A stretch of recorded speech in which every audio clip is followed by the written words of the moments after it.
After the first coronavirus wave in Spain, the suspension of evictions ended a few months ago, and although many people can afford to pay rent, they are evicted from their homes. Adriana Cardoso has the story.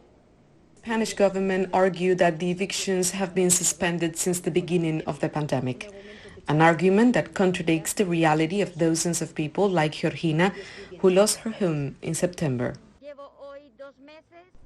I have not had an answer for 2 months. The only answer I have had is a hotel, but a hotel is not a home, it's not a house for a child. The temporary suspension on evictions ordered by the government expired in June.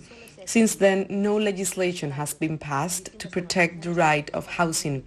Different organizations have marched in front of the lawmakers' Congress to demand, at least, a new moratorium. Evictions still are an extraordinarily dramatic reality. The information indicates that we are reaching 215 evictions a day. One of the claims of the housing movement is the regulation of the rent price. It seemed that some political groups had supported the state budget because it was going to include this regulation. Finally, only one agreement has been approved to legislate on this issue in the upcoming months.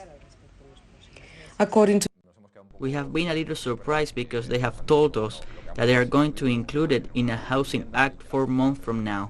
But we know that this is a strategy to gain time, that they are going to come up with something to make this longer, or simply to make this regulation weaker. To the tenants' union, half of all families living on rent spend over 50% of their income to pay for the house. That's why controlling the price of rent would drastically reduce evictions.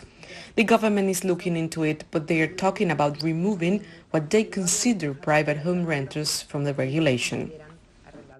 But they consider a person to be a private entity when he or she owns 10 houses and declares them to the tax authorities, not as a company but as a legal entity. But that's not a private entity. A person who owns 10 houses is a professional. The need to protect housing rights in this second wave of coronavirus is becoming more urgent than ever. For social organizations, the solution is to suspend evictions, regulate the price of rents, and increase the public housing stock.